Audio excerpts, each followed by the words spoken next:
first ship was the Norwegian tanker Folkefjell.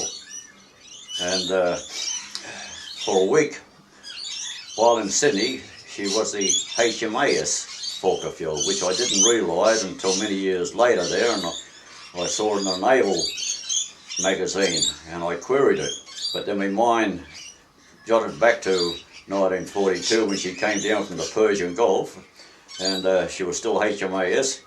What happened there with the Norwegians when the Germans overran Norway in 1940, whatever port the vessels, Norwegian vessels were in, they became under the British Admiralty. If they were in England, they were HMS. If they were in New Zealand, they were HMZS, and Australia, HMAS. But then in Sydney, they became, for a week, they were HMAS, and then Norway had set up a government in London, became Nordtro, and then that's what they become known as, the Nordtro ships, and she would become the motor vessel Folkefjell. Oh. What year was that, Frankie? How old were you? That was April 1942, I was 15 years of age, yeah. Right, and she was a tanker? She was a tanker, yeah. How many in the crew in the Folkefjell? Oh, roughly there were a crew of internationals, around about 50, a little over 50 I think there was, but I can't remember that much back there. But I think there were 16 nationalities aboard there, Norwegians and Swedes and Danes and Australians and Canadians and British, and you name them there. There were nationalities of all trade on account of all. When Norway got their ships out of Norway, that was a country of only 3.5 million people, they had the second biggest tanker fleet in the world, but they got 1,000 ships out of Norway, but they never had enough crews to man them, and so they manned them all over the world. What made you go to sea? Well, I suppose the history goes back to the old great-grandfather there, W.H. Finch, 1864, out of London, and he became a carpenter. And then his son's there, which is my father, and he went to sea. His brother, all his brothers went to sea. Captain Bill Finch, he was at sea for 56 years. And my old man, he taught me what was going to be like out at sea there when I was living at Parramatta down Sydney way, 70 miles out of Sydney, I should say. And I was about 5 years of age, and he said, if you want to go to sea, you better learn a bit about the sea there. So when young kids my age were learning all about Peter Pan, my old man taught me to box the compass. But instead of telling me how to box the compass using the north by east, he taught me the old sailing ship method of B. And if I box the compass these days, I get tongue-tied if I say north by east there. I just can't say it there. But if I say the B, nor be east, nor east be nor east, I go around in quite a fast fashion. Yeah. So he around about the 5 years of age in Parramatta, he said you'll be doing a lot of painting aboard the ships there. So he gave me a little paintbrush and the little paint pot, and he said go down the back dunny there and start practice on the back of the dunny. Yeah. On the Norwegian ship, what were the conditions like? What were your wages, your hours of work, and your leave system like? Well, in April 1942, for a couple of months, I was on £1 a week, £4 a month. And then after about a month or two, then the war bonus came in, which brought my money up to around about £12, but everything was in kronas, my Norwegian kronas, so I'm not quite sure what the exchange rate was there. But after about a month or two, I was on £12 a month as a deck boy, cabin boy. What hours did you work them days? Yeah, your work started, you call it 6:30, your work started at 7 o'clock, then you knocked off at 8 o'clock for breakfast, which was only half an hour.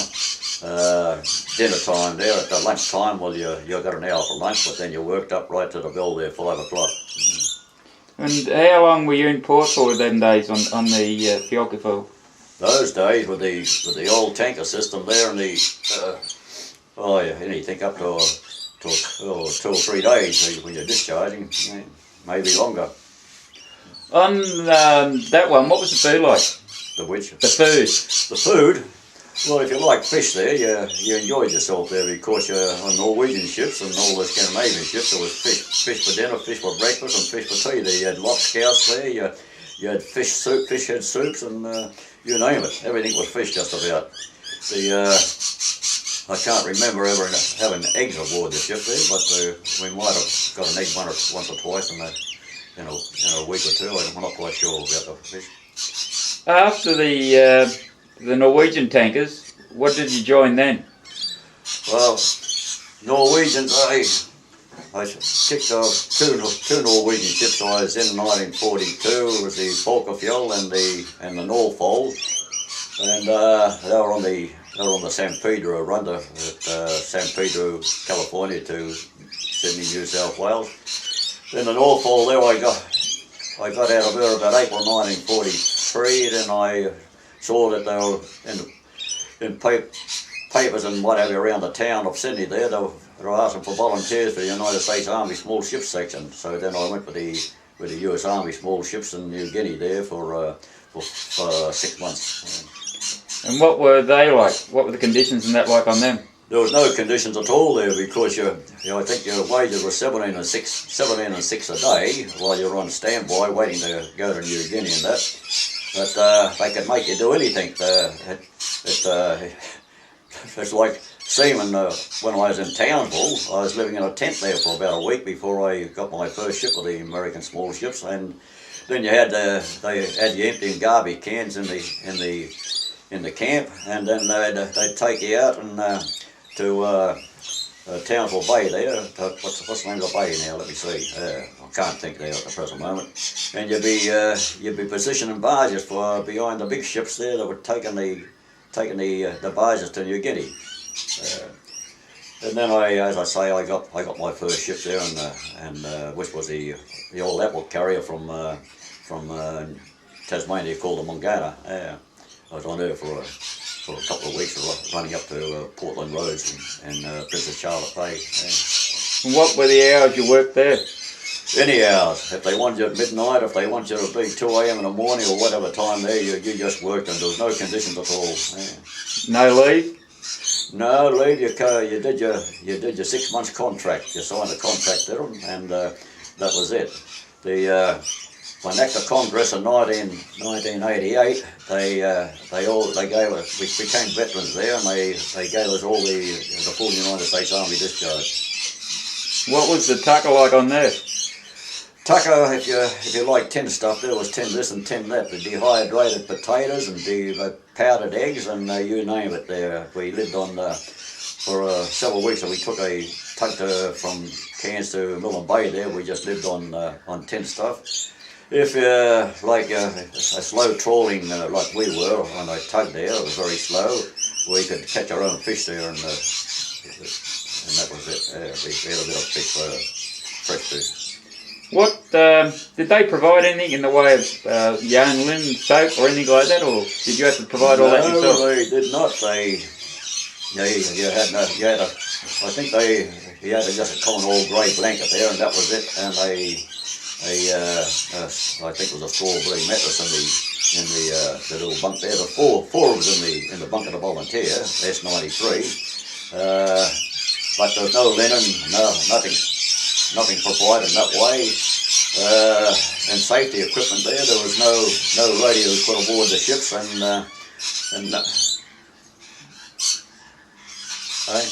what? Going up to where Yeah, so what sort of safety gear, Frankie, did they supply? Well, the safety issue, there was no safety issue at all aboard the ships there.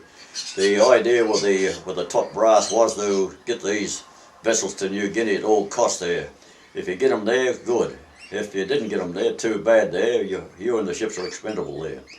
On our vessel, the Volunteer S93, she was built in 1887, and we had no radio aboard the ship. If you were in trouble, the life jackets were old, to leave it off, life jackets.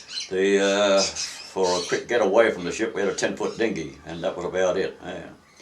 For armament, they gave us a 50 caliber machine gun, Land Brownie machine gun, and very remember quite well the day that they positioned that in Cairns. That was about 4:30 in the afternoon. The Yankee sergeant came down. He was tied up at one of the posts off the number 8 wharf, in between number 8 and number 6 wharf there. I heard this voice. I was laying down in my bunk there, and anybody aboard? So I got on deck there, and Jack Brown, the skipper, he was uptown. I was the only one aboard the ship. He said, "I got your machine gun here." He said, "Where do you want it?" And so I had to make a quick guess, and I said, "Well, it'd be in the way of the tow down aft there. We can't position there, so you'd have to put it up in the bow of the ship there, right in front of the wheelhouse there." So out come his brace and bit, and drill, and then he bolts it down, and he said, "I've only got time to show you once there." He said, "This is this and this is that there," and I said, "Oh yeah, right." He pulled it down in about 5 seconds. He put it together again in the same amount of time. He's I've got to go uptown and meet my girlfriend there, lady friend there. So he said, "Good honey, shoot those Japs," and away he went there. When I pulled that machine gun to pieces several weeks later, I had so many parts over I could make another machine gun out of the bloody thing. Yeah. And what was they supply you weather gear and that on there, Frankie? Do you have to supply all that stuff yourself? You've got to be joking there. What weather gear? No way in the world. No working gear at all. No way in the world. No. And what was she? Was she a coal burner or oil burner? No, she was a diesel oil burner. She was. She was only a small little thing that I tugged there. Yeah, right. So, if you look at the crate, there's just something similar to the crate, only smaller than the crate. Right. We had to take her from Cairns to Island, hop along the coast there, up the Thursday Island, and go up the Norrie Channel to turn off at Bramble Cay and over to Maudsley, and down the coast there, village hopping all the way down to Mullen Bay. And after the small ships and that, where did you go to then? From small ship, I got back from New Guinea in 1943, December 1943, and I went back to the Norwegian again. My ship I joined them was the motor tanker Dolphin. Then we went through the North Atlantic, the North Atlantic convoys. Oh yeah, how long were you there for? I was there right through 1944.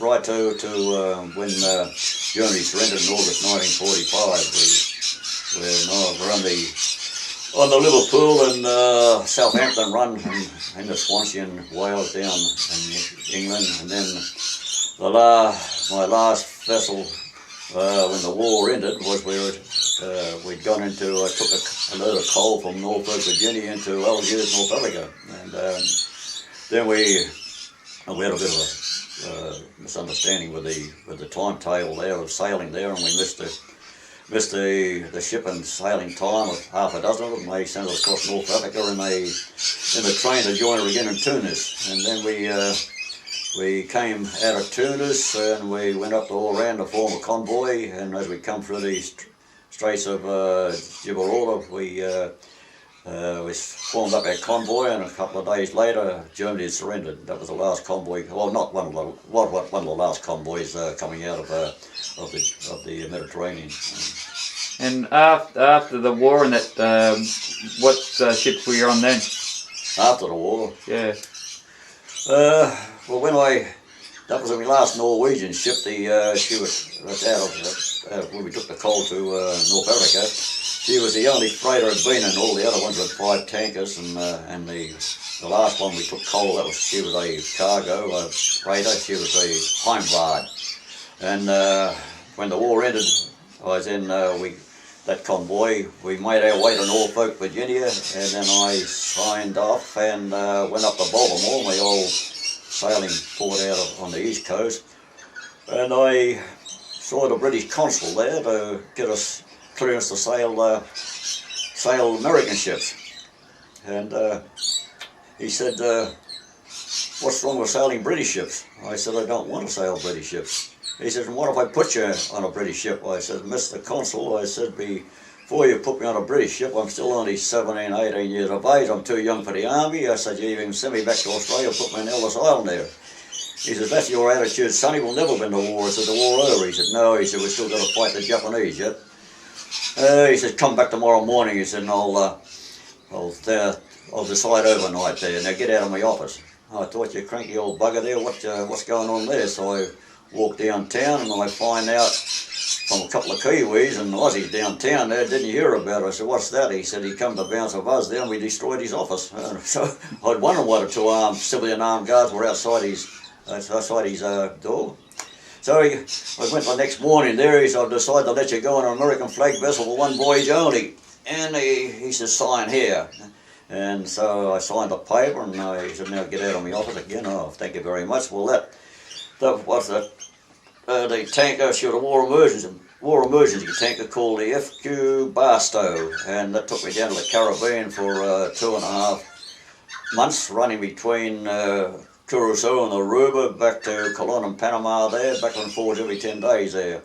And then we decided that the ship had had enough running in the Caribbean, so we went for the Panama Canal, and as we're going up the west coast of America, the first atom bomb was dropped over Hiroshima and Nagasaki, then I should say the second one too. By the time we got into San Francisco at the VJ Day, the war was over. Everybody's waiting for the surrender to be announced on the radio. That comes to my very clear in my mind. All the Johnny Rebs are all the southern crew aboard that ship, and quite a good bloody crowd they were. All the Johnny Rebs had gone home. We had a party the night before, and I'm left by myself on Haymarket Street, and I've been in a restaurant. And it was about 2 or 3 o'clock in the afternoon. The young lady, she'd been serving me at the counter, and she's running backwards and forwards to the door, and next minute the announcement comes over the radio, the war is over. She comes back in, she throws a small bag of rice over my head there. She come out here, Ozzy, and get on the street. We're all dancing there, and that was the surrender VJ Day in Haymarket Street in San Francisco. And that night there, the rejoicing was still going on. When I went down, made my way down to Union Station, I caught the train down to LA and made my way down to St. Peter, and we're all stamping ground on the west coast of America. There, the British consul, he was altogether different. One day my clearance had run out, and they with the one voyage only from American flag vessel that the consul had given me on the east coast. So when I went up on Beacon Street and 7th there, I called on the British consul. I opened the front the gate to the garden path, and I see this gardener working on his roses. And I says, the consul around? He says, yes, sonny. He says, he'll be up in the office there. I said, thank you very much. So I went up the side path to the office, and I'm waiting there for about 3 or 4 minutes, and then walked the gardener. He said, what can I do for you? He was the consular. And I told him, so I had a clearance to sail one of a flag vessel, American flag vessel only, and but I says, run out, I'd like to keep sailing those ships. So is you desiring the sailing foreign vessels, are you, son? I says, yes. He's right. Oh, he said, go down to 6th Street, he said, get yourself a couple of passport photographs. He said, bring them back to me and I'll fix you up. And I told him what the consul on the East Coast had said to me, what's wrong with sailing British ships, and I told him. And the consul in St. Peter, he said, I don't blame you want to sail Pommy ships. He said, they're not too good, are they? I said, no, they're not. So at any rate, he made me out this one to sail whatever ship I wanted, which it says Panamanian, Honduras, or American, which meant any ship in the world. I still have it to this day. My photograph on it and the consul stamp on San Pedro. And what did you join from there? My first ship then was the Extavia. She was I forget the name of the company there. She was on the South American run, but I never left the port there. She was supposed to sail coastwise, and by this time I got my American Seaman's papers in Baltimore, and my American Seaman's papers stated that I wasn't allowed to sail coastwise. I had to sail deep sea all the time there. So then the Extavia, she decided she was going to stay coastwise up and down the Californian coast, so I had to get out. And my next ship was two hospital ships, one after the other. The Emily H.M. Weeder, she was laying at Long Beach, and she was the ex-President Buchanan. And I was quartermaster on her, and standing we watch one night, and the captain comes aboard with his lady and my friend, an American lieutenant, and I was sitting in my deck chair reading the book. I said, "Evening, Captain, lady." He said, "Get up when I'm coming aboard the ship." I said, "Beg your pardon." He said, "Stand up when I'm aboard the ship." So I stood up there, and I said, "Thank you very much." And the next morning there I went and saw him. I said, "Pay me off there." Righto, so I paid off that Emily H.M. Weeder, and the next one I got straight away from the not Warship Administration, from the American Army Transport they were. I joined the next hospital ship called the Dogwood. And the Dogwood, she was a Liberty ship turned into a hospital ship.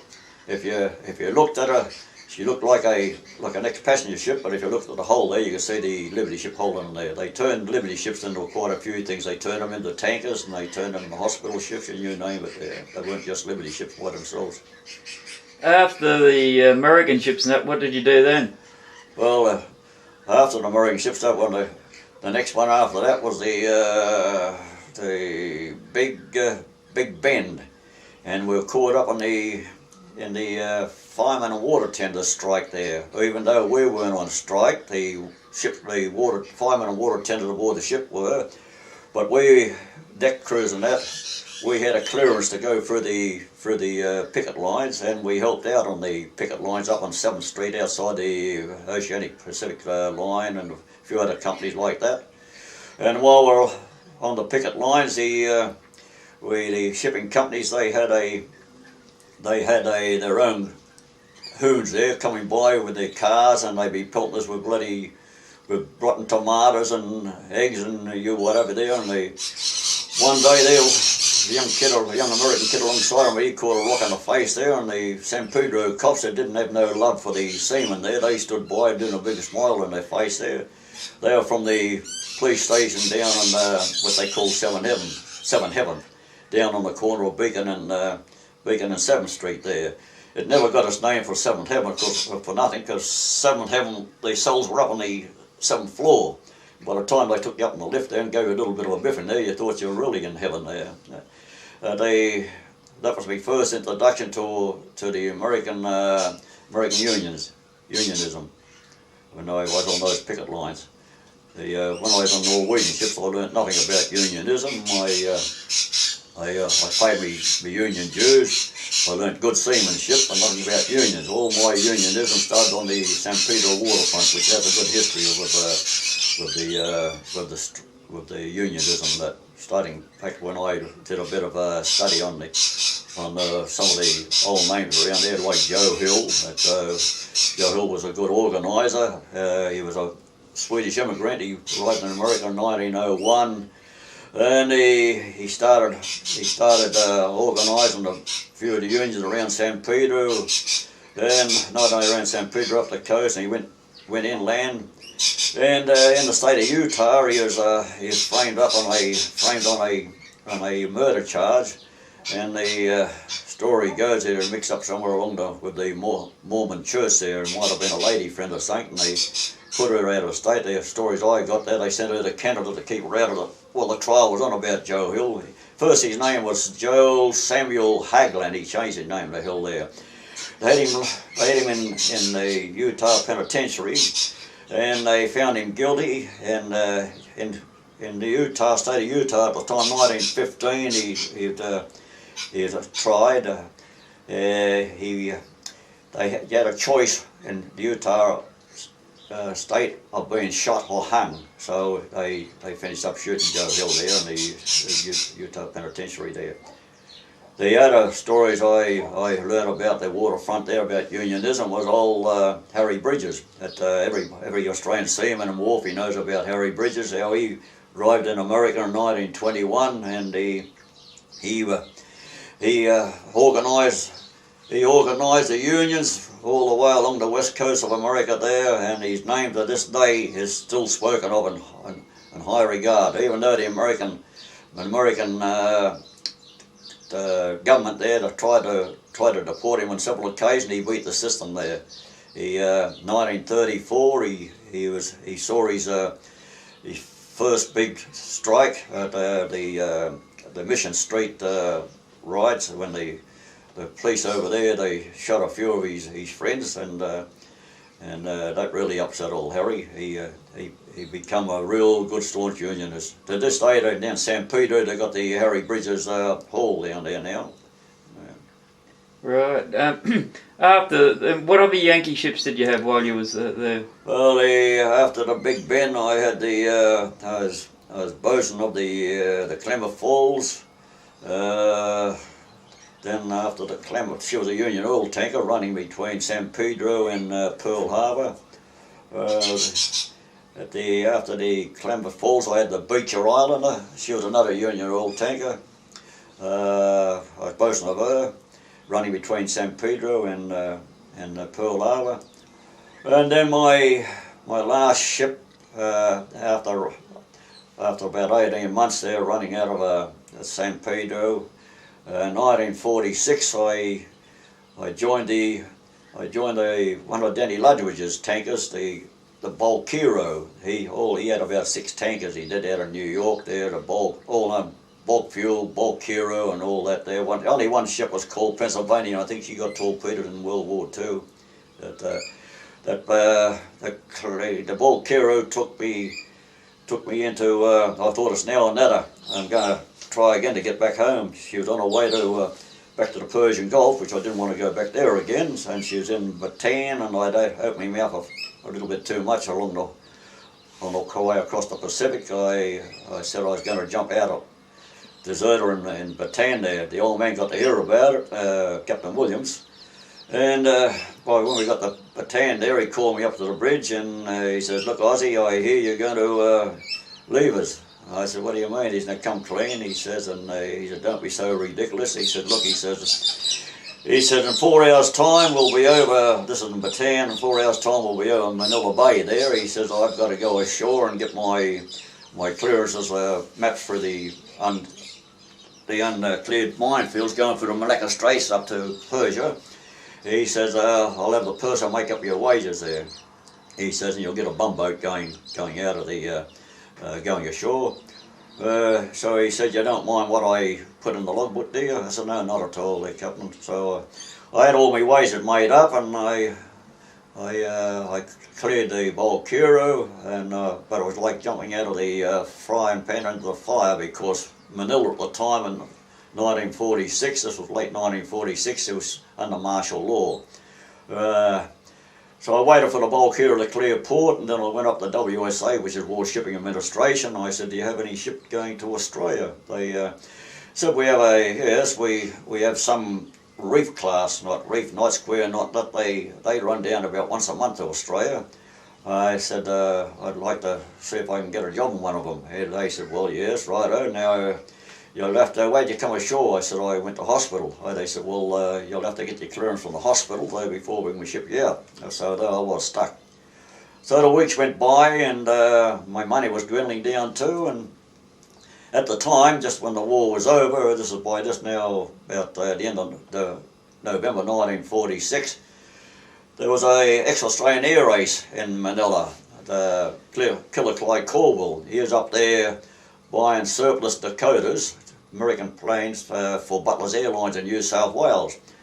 By this time I'd also got to be known to the Australian consul, Mr. Peterson, and he told me one day, he said, "Look," he said, "we're having a beer in the Manila Hotel." He said, "Look," he says, "I've got a fuzzy-wuzzy boy, I've got to get back to New Guinea." He paid off to Talahi. He said, "Now," he said, "there's an Australian air race series, I'm going to put it on him to take him back to Sydney and get him up to Moresby that way." He said, "If you like," he said, "I'll put it on Killer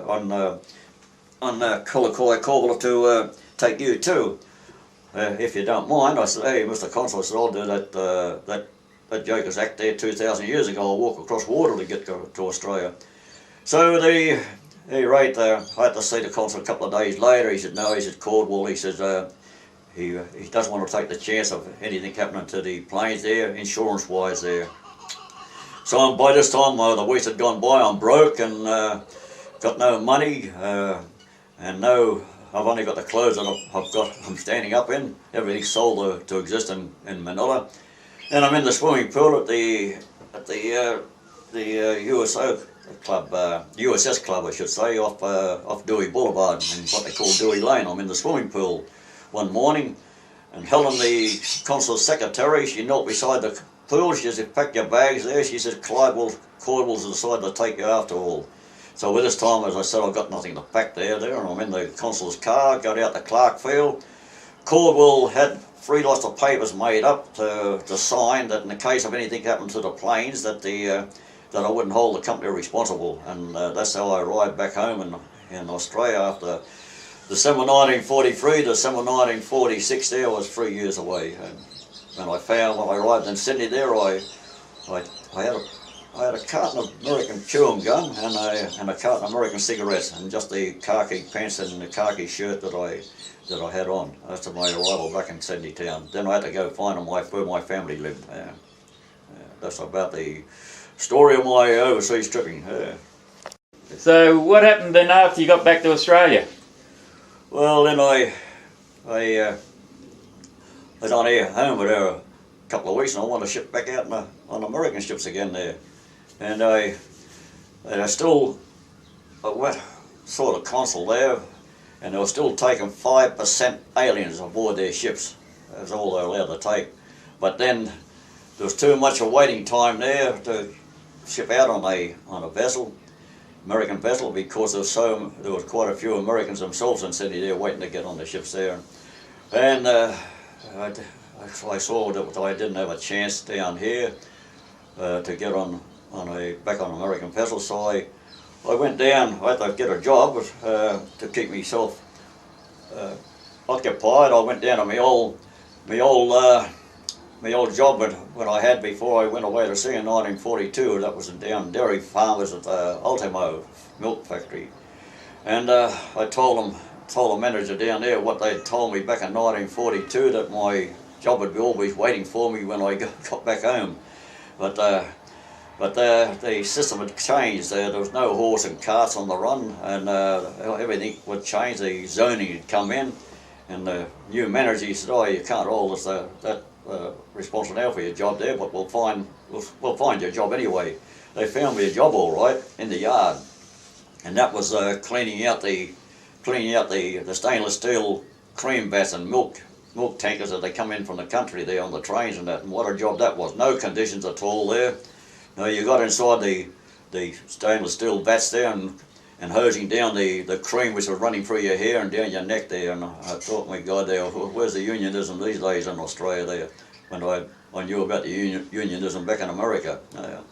So that only lasted a couple of days, and I went and I got a job on the mixing cement outside the ship inn down Circular Quay for the overhead railway line that goes down there, putting down the pylons at the time there. But then come down, that was by this time it was around about the end of January and really starting to be February, and the weather was starting to get hot.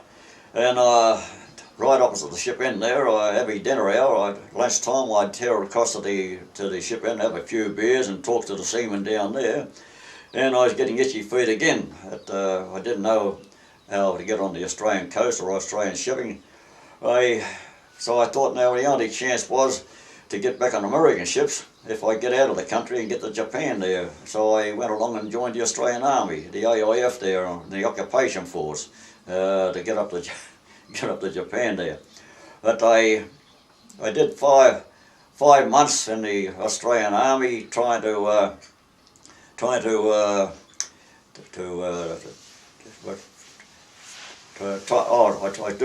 was doing a small engine course there. I was going to join the Australian small ships there. But after 5.5 months, I missed out 6 months. So I missed out I think I had 6 months to make up my mind if I wanted to carry on. I could get out of the army legally. But I missed out by about a week, I think, and then I had to do 2 years. So, but after after the 6 months, I was getting jack of the army because I didn't like their system there. If you're a non-believer in the church, and the Sunday morning, if you didn't go to church, well, they had you peeling potatoes or on an emu parade there. So I thought myself, get nicked. I doing a little bit of fighting in the army, and in my last fight though, I had my nose broken a little bit, and I had 6 pieces of bone taken out of it. And when I was recovering there, they put me over to Lady Gowrie's convalescent home, North Sydney, and I got a weekend clearance. They said you can go back to your camp on Monday morning now, and I thought to myself, this is now or never there, so I took off. And I remember I made my way to Townsville, I should say to Grafton, staying with a brother up there. And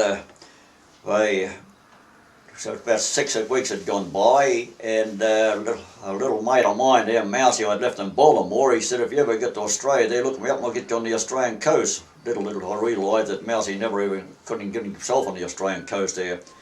So I got word from him to come up to Brisbane. I needed money in a hurry there, so so the Jacaranda Championships were run. This is 1947. The Jacaranda Championships were run in Grafton, the fighting, boxing there. So I put my name down I went over to South Grafton to see the organiser of the fights, who was a barber, and went in to see him about a fight there. He said, I got nobody to match you. But hangman, he said, he was cutting a joker's ear there. He said, there's a fellow there. He said, a fellow walking across the road. I said, yeah, well, he said, he was in here a little while ago, but he wants a fight too, but I got nobody to match him, but he'd be a little bit too heavy for you.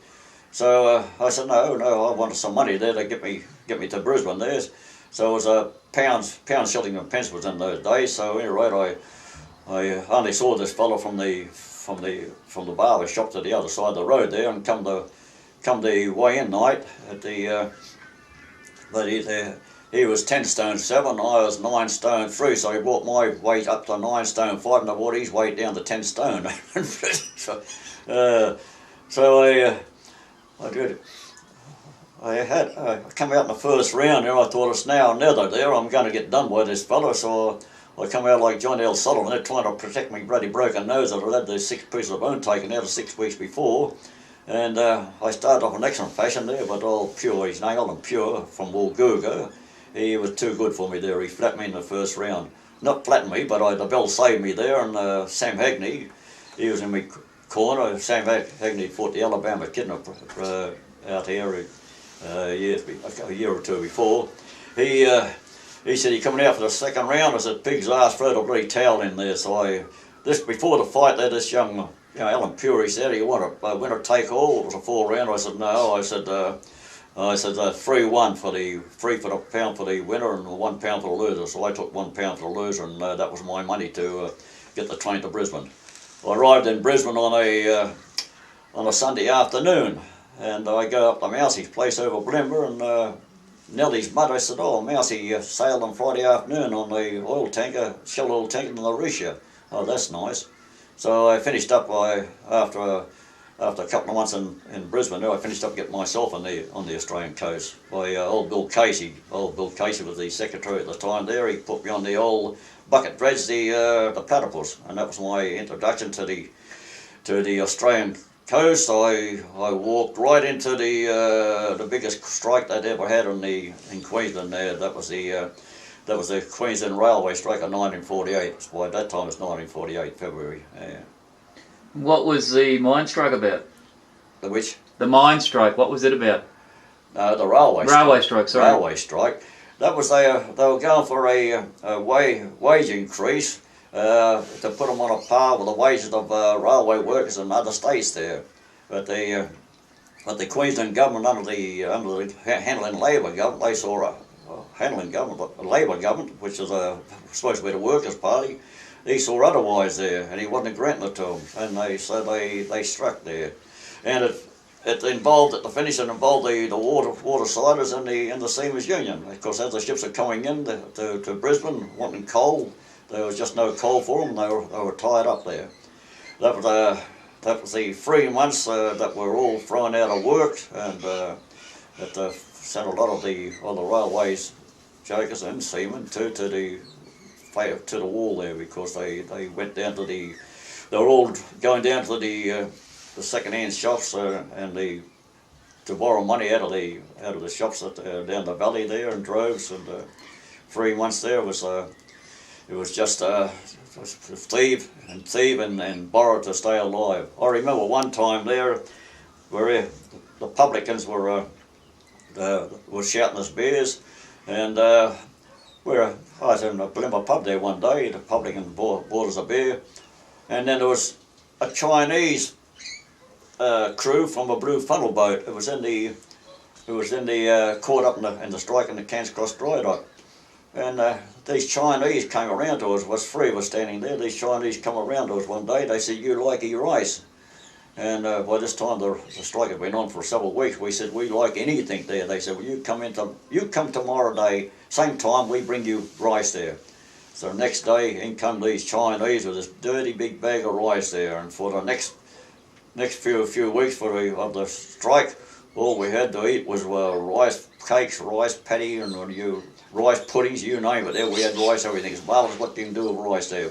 But when I look back on those days there and the Chinese themselves there, what low wages they were, that was really something. That was a gift there from those Chinese seamen.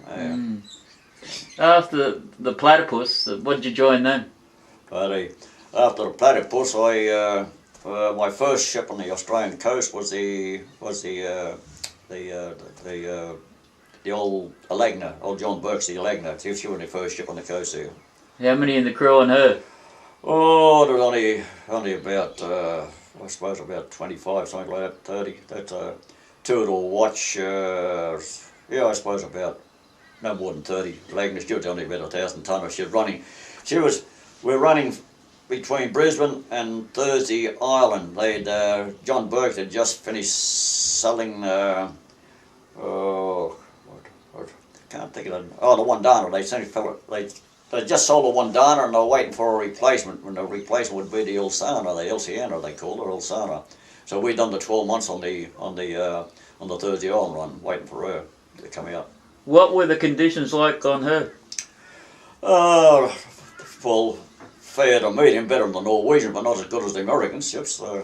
Where at least I was getting my 2 eggs a morning on the Australian coast, but there was just standard meals there. There was all the good tucker was to come years later. They were waiting for the unions and the shipping companies to negotiate for better living conditions aboard the ship. There was no ice cream those days, no Vegemite, no special jams on the tables there. There was no desserts. The only standard desserts those days was just every Sunday night you had what they called Howard Smith strawberries, which were prunes there. Howard Smith strawberries and rice. And what did the ship owner provide then? Well then after a long bit of haggling with the unions and the ship owners, I think in 1954 I first saw the change in the mess rooms I saw my first jar of Vegemite come aboard the mess room table, and that was the Vegemite was one jar to last you a week. Then from the standard just tomato sauce there, you got a few other condiments like Worcestershire sauce and a few other little things there, like pickled onions and so forth like that. But it come over. It never came overnight. It came a period of a pretty hard struggle there with the union and the shipping companies there to get all these things aboard the ship. I think the ice cream, I never saw the ice cream aboard the ship. It came about the first one I saw was about 1959, 59, 60. What did they provide in the way of soap and linen and that? Yeah, first of all there was no soap and that provided, but as the years went by they started providing the soap, 2 issues of soap a week, and then as I say, the years went by, then we got the linen, the white sheets and pillowcase and that. But the blankets were still the standard old grey army style blankets, and what they used to give in the prison and that too. But as the years went by, where the officers, they used to have coloured blankets and whatever there, and we finished up with coloured blankets ourselves. But that's many years later. What about working gear and wet weather gear and that? Working weather gear, we had no working weather gear early in the piece, 1948. We used to buy our own. Again, over the years there, with haggling with the unions and the shipping companies there, then they started providing the oilskins and like sou'westers and seabirds and whatever there. But that came over many years of struggling.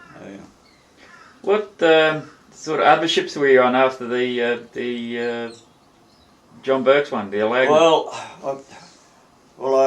After the John Burke, the Lagner, as I say, we're 12 months on the run to Thursday Island, and I was okay. I was clear of the army while I was in Queensland, but the last trip I was doing the Lagner, we're coming down, and we got the Cairns on our way south on Thursday Island and Townsville.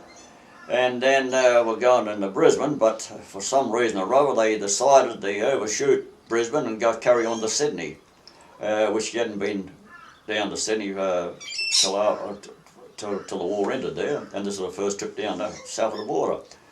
And then Sydney, I went around to I'd been out of the state for about 18 months or so there. I went around to my mother and sister's. My mother's place and sister's place down where I was living down in Woolloomooloo, down next to Woolloomooloo. And they said, you better get out, this was a Saturday morning, you better get out of Sydney, Frank. I said, Fred, they called me those days. I said, why? They said, the army was in here looking for you. I said, you've got to be joking. The army? They said, yes. They looked in the cupboards under the sink everywhere for you. Oh, you've got to be joking. And so I said, don't worry, so I'll sign off. So I signed off on a Monday morning off the Lagner, and I joined the Mandala. And Monday, Tuesday, Wednesday, and Thursday, I had a job. The bosun gave me a job painting over the stern on the draft, and it down the Lime Street, and so down Lime Street alongside the wharf. So I was over the Royal Oak at Smoko, and I got back a little bit late, about 25 to 11, and I crawled over the stern, down on the punt, and the bosun leans over. He said, the mate wants to see you. I said, the mate wants to see me. I said, did you catch me coming back late? He said, no, I don't think so. So I went up to the mate's cabin, and he said, I don't want to see you, the old man wants to see you. So I go to the old man's room, and I said, you want to see me, Captain? And without saying anything, he says, is this him? And around the back of the door was these two plainclothes detectives. They said, how you going, Freddie? I said, oh, yeah, not too bad. They said, you know what we want you for? I said, yeah, I got an idea. They said, the army's waiting outside the gates there. So those two cops, they took me down after, have a shower. They weren't too bad at all there. They sat in my mess room, was there, so there's a bottle of beer there in the fridge there, help yourself there. So I had my shower, and then the cops walked me across the little bridge we had running across the Mandala, and all the boys were, that morning, the other boys were chipping the bulkheads there, and one was Keith Lulu, everybody on the coast knows Keith there. Keith and all the boys are saying, well, goodbye, Frank, there, and Fred, and they're all chipping away, boom, boom, boom, boom, and the detectives said, we'll give you boom, boom, boom, boom. So they hand me over to the two detectives, they hand me over to the army sergeant, intelligence sergeant outside the gate. And they were in a sidecar, a motorbike and sidecar, and the intelligence sergeant, he was in a jeep. He said, I want you to escort me now to the Regent Street bloody jailhouse there. And they said, you got to be joking there. They said, no. I said, I've got to get him locked up before I let you fellas go. And they didn't like it one little bit there, but they said righto. So they escorted up to the Regent Lane, up the laneway off George Street, and everybody's looking at me all. Not only did they have me in the jeep, but they had me. This sergeant had me handcuffed to the jeep bloody railing of the hood as well. So once they got me in the lockup in Regent Street there, then he his attitude changed altogether. He's trying to be friendly. He's waiting then for the army truck to come from Victoria Barracks to take me up to Holsworthy. So they said, we don't want you in the army no more. They said, well, all we want you as a crew you out of the army records, because while you're on the run there, they said we're entitled to bury you. So they took me out to Holsworthy. I waited 14 days for a trial, and then I got 28 days in Holsworthy. Out of Sydney, holy God. No conditions those days, 1948. She was the worst one I've ever been in there.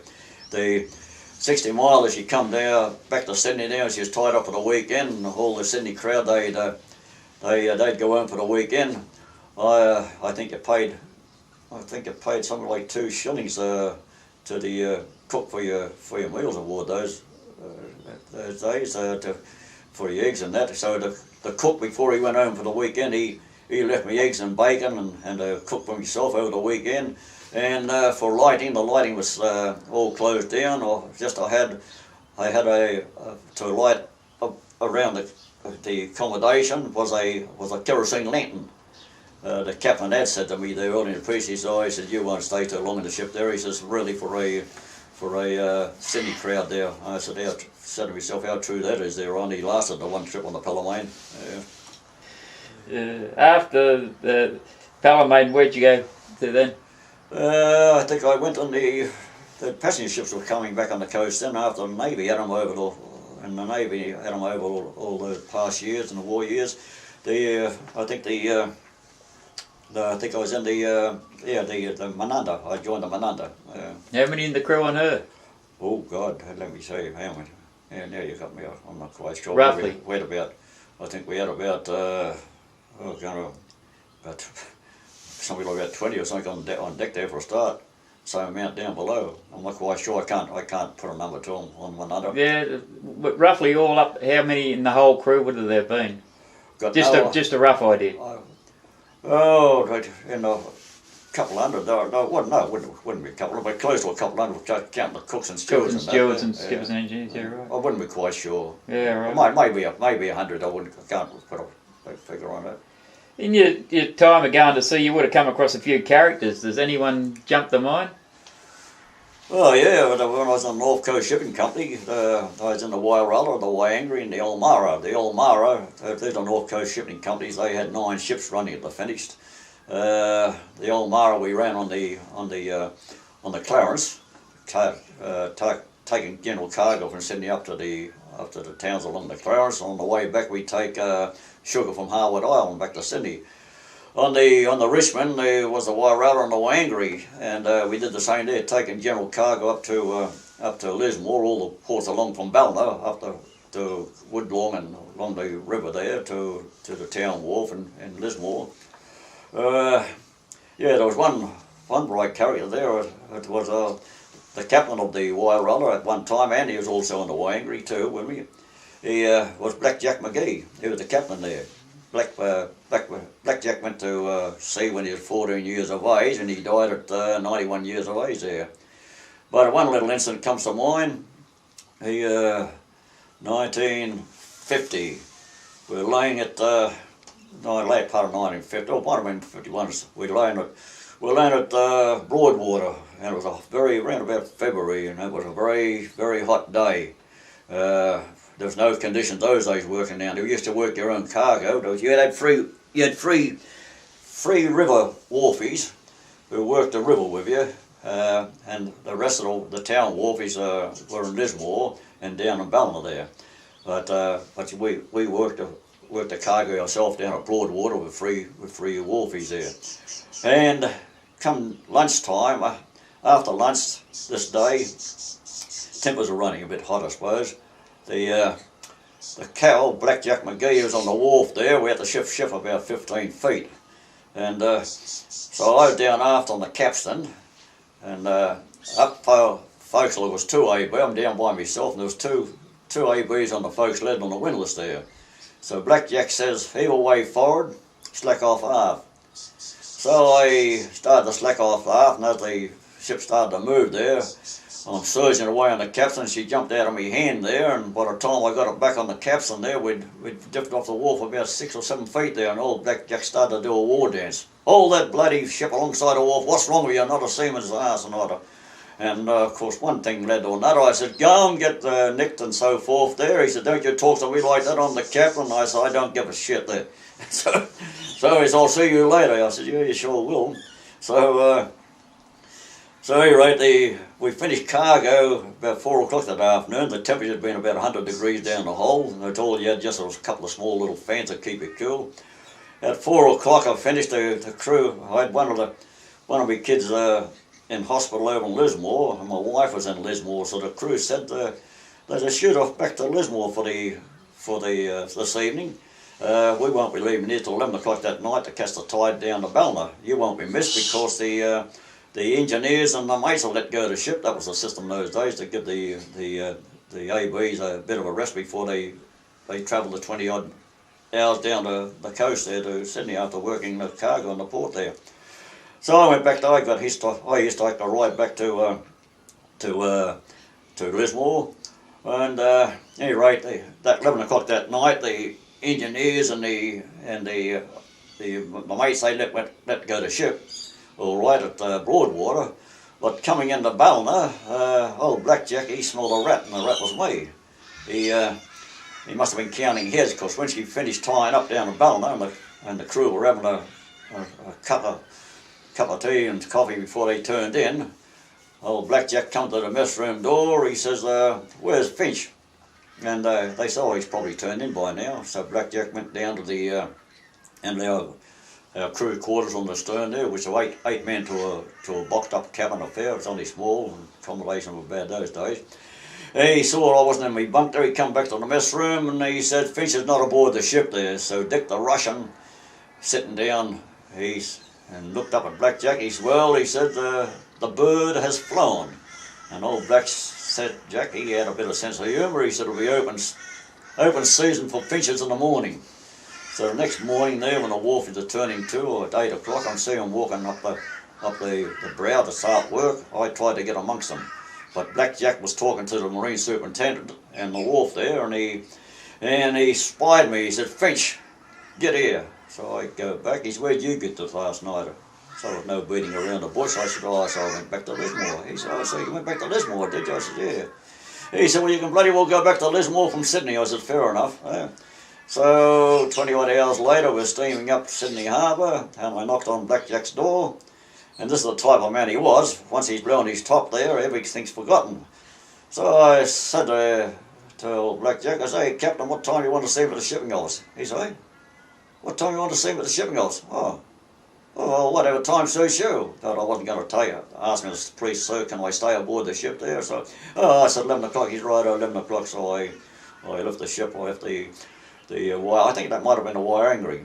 Waiaralla, because the Waiangri, I did the last trip after the big flood of 1954, when the whole river was silted up, and in 1954 a cyclone went across the northern rivers, and we lost about I think we lost 11 or 12 people in Kyogle there. We couldn't get up the river that day to that last trip to Lismore. We discharged all our cargo in Balna, and that was when we got back to Sydney. All the other 8 ships were all tied up. We were the last ship there, the 9th ship of the company to finish up the Waiangri in 1954 flood. Yeah, back in. What other characters can you remember that you met over your time? Not character, although I'd say a character. When the North Coast Shipping Company finished up, there was one, they started to sell them off to different companies, and the Kamara, I think the Howard Smith Company bought the Kamara. They wanted the crew for her. And this one sticks in my mind. It was a stop work meeting too, and the meeting finished at about 12 o'clock or something, and the pickup was about 2 o'clock, I think. Underneath, this is in Sydney, underneath the Harbour Bridge. That's our pickup system there. I was standing at the bar of the Harbour View. I think it's the Harbour View Hotel. I remember having a quiet beer after the stop work meeting, which was held that day. It was held at the I think the coal miners' hall in down the rocks. I'm standing at the bar. I'm having a beer and reading the paper, and I hear this conversation alongside of me. This old seaman, he said, "Don't forget, Captain," he says, when you pick up the Kamara," he said, "I'll be there with a paper under my arm there." My ears picked up on this one there, and the captain said, "Righto." He knew him, you see. So when the pickup system started, Bill Eager was the VO officer doing the pickup there. I say, "Bill," I said, "there's going to be a steward when you pick up for the Kamara." He said, "What do you mean? What do you mean there?" With his old Manchester voice. And I said, "Well, I was just down the pub a little while ago, and I heard this fella say he's going to have a paper under his arm when we all go out and stand on." In those days, we stood in line to be picked up by the mate or the engineers there. They walked up and down the line. They did all but feel your muscles those days. If you're known by the shipping company, by the mates aboard the ship there, well, then you've got a good chance of getting a job against the other fellas there who didn't have a chance. Of course, they didn't know you. So this Bill Eager called for the Kamara, and I think they wanted 1AB for some darn thing at that time. So I'd have picked up all their crew, but there was one job going, one Kamara. So we all raced out, and this fella raced out with his paper under his arm, and the old man, the skipper, walked up and down the line, come back to him and picked him out there. Bill Eager did his lolly. He says, "Right." He says, "Get out of here, Captain. I beg your pardon, get out of here, Captain." So the captain went out the hall, and Bill Eager said to this fella, "You don't stand." "What do you mean I don't stand?" He said, "You don't stand there." Eh?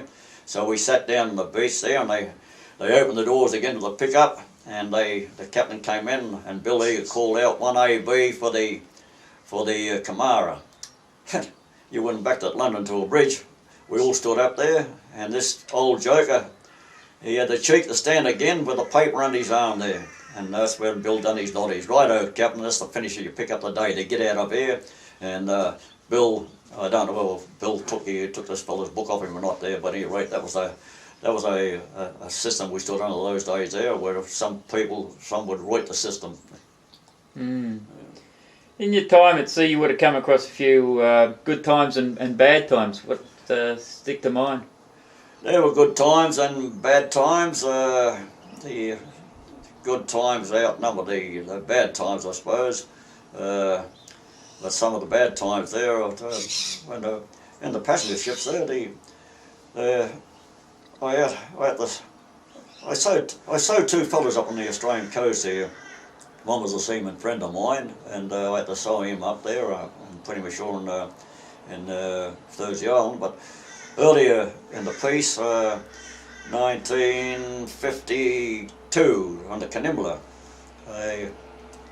four old gentlemen from the First World War, they were travelling with us, and they sat up all night long, and they were drinking nips of whiskey, and one of the old fellas died of alcoholic poison, and he had no known relatives, so the doctor aboard the ship, he signed the burial papers for him, and we sewed him up, old Gus Hanson and myself.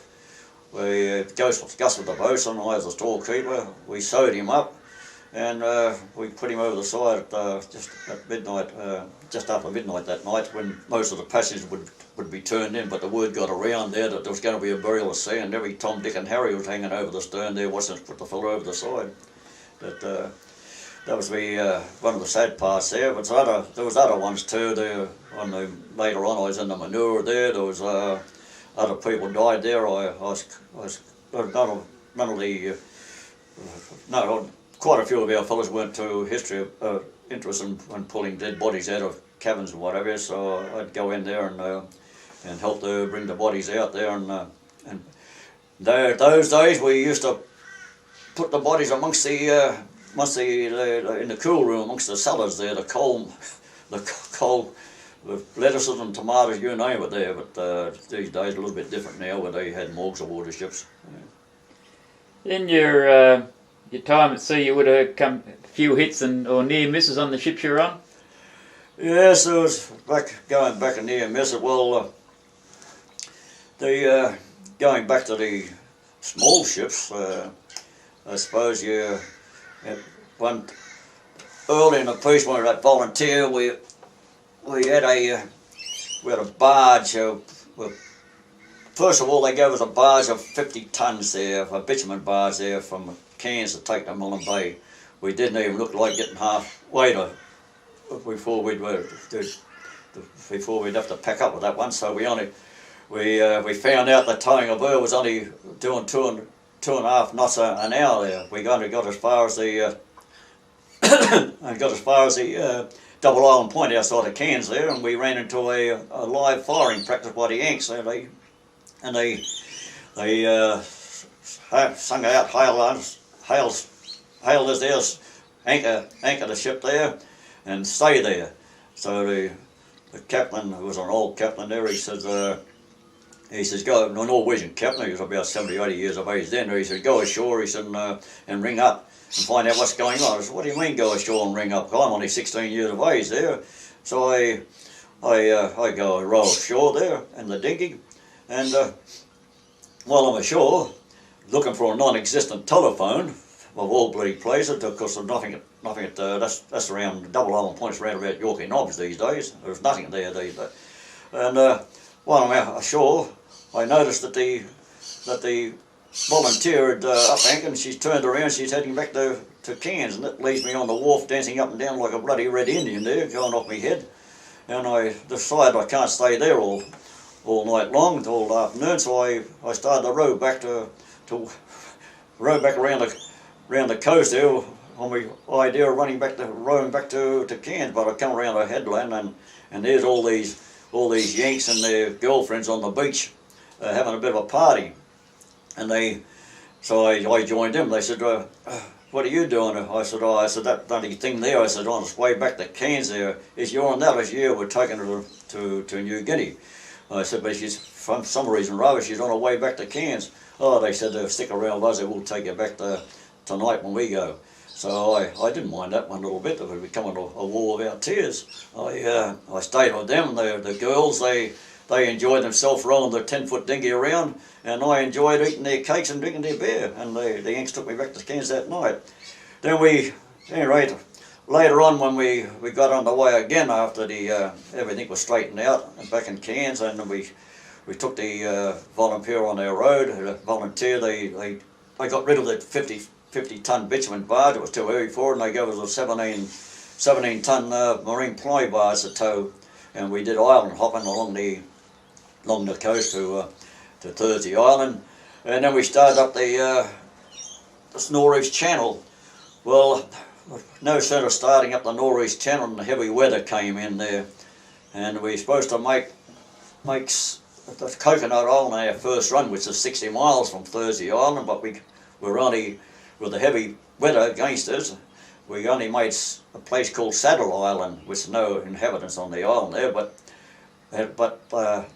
a couple of times there, the heavy weather looked like pulling our stern under. We stood by the line to chop it free, rather than see our stern go under. But Jack Brown, the skipper, he said, "No, hang on a little bit longer." Right, we made our way to Saddle Island, and we anchored there for that night, right on dark. And next morning, the weather had cleared. We made our way to Coconut Island, and we had to stay there a couple of days doing the repairs to the barge, because we struck a few holes in where the water was coming in the barge. And at any rate, after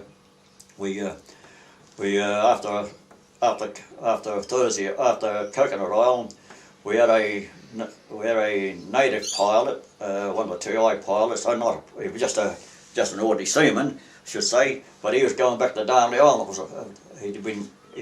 He just got married on Coconut Island, and so he's going back home to Darnley with his new bride, and he piloted us to Darnley Island.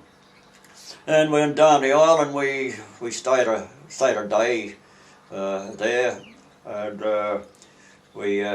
when we took off the next morning, and we steamed along. We kicked off early before dusk. We steamed along and at a turn off, north of a turn off point called Bramble Cay. You turn there to make the head for Port Moresby, which was about 320 miles, I think, if I say. We were sitting down on the skylight hatch there, of the engine room, and Bob and the engineer and me, so there was only 4 in this crew, and next minute there was a bang, a rattle, and then the ship vibrated, and the tow came to a stop, and Bob raced down to the engine room, and he found out our trouble was the broken tail shaft, and we had no radio aboard the ship, as I mentioned earlier, and Bob had no way of fixing this tail shaft. By this time, we'd drifted north of Bramble Cay, and the top of Darnley Island, which was a 488-foot peak, was just showing. The little peak was just showing above the horizon there. And the 4 of us, we said, we can't just sit here all the time for see the war out. So somebody's going to have to row back to Thursday Island to the coast watchers there, a signal station. So we picked four matches, and the 2 smallest matches were to row back to Darnley Island. Jackie Brown, the skipper, and myself, we picked the smallest bloody matches there, so we did the row. We started about 11 o'clock that morning, and it was nice and a bit cool, but as the sun bloody rose higher and higher, so did the weather, the heat really rose higher and higher. And we rowed, spelling 15 minutes apiece. Jack had rowed for 15 minutes, I'd rowed 15 minutes, and as the day wore on, as I say, it got hotter and hotter, and then we had blisters on our hands. The blisters they broke, and then night time, when it got dark, when the daytime the hot weather was cooling enough, but in night time the weather got cool. And we rowed, and kept on rowing, and about 13 hours later, maybe a little longer, early hours in the morning, we arrived on the far side of the island. We pulled the dinghy up as far as possible to the water on the beach there. We laid down and we went to sleep. Come on daylight, and we made our way through the villages, and as we were coming through the villages, they started to stir there, and they thought we were ghosts coming out of the sea there. We made our way to the signal station up on the hill of Darnley. They sent a message out at 8 o'clock, I think 8 o'clock and 4 o'clock or 5 o'clock in the afternoon, they were sending messages out. They sent a message out back to Thursday Island. Thursday Island says, stand by, they will send a Catalina plane out to pick us up there, and pick the fellas up, and the 2 on the ship as well, on the volunteer. The plane came over, waggled its wings there, and kept going. And then about half an hour later, it came back over the island, did the same thing, waggled its wings, kept going, and left us on the island. So we sent another message out that afternoon there. They said, stand by. They said, we'll send a vessel out tomorrow there. The next day came, and the next day came there, and it looks like we're going to be left on the island for the duration of the war. But several days later, they sent a naval ship out, the USS 48, USS 48 there. She was a minesweeper. And the minesweepers, they stayed the night there. By this time, I'd learned a few of the island songs and dances. We put a turn out for the USS 48, and they enjoyed themselves too immensely that day and night, the afternoon and that night, because about later on in the war there, in 1945 there, that 18 months later, you can see the YMS come under heavy fire after Corregidor there, and she was sunk by Japanese fire. But they towed us back, I should say not towed us back, they took us back as passengers to Thursday Island. And then we back on Thursday Island, and our two other mates there, the engineer and the cook, they were there. What had happened, the volunteer, by this time the volunteer had drifted from Bramble Cay to the estuary of the Fly River. and the Catalina found them there, and they found that they were okay anchored and in safety. So they left them two aboard the ship, and the Catalina, she took off back to TI, and they sent a tug out to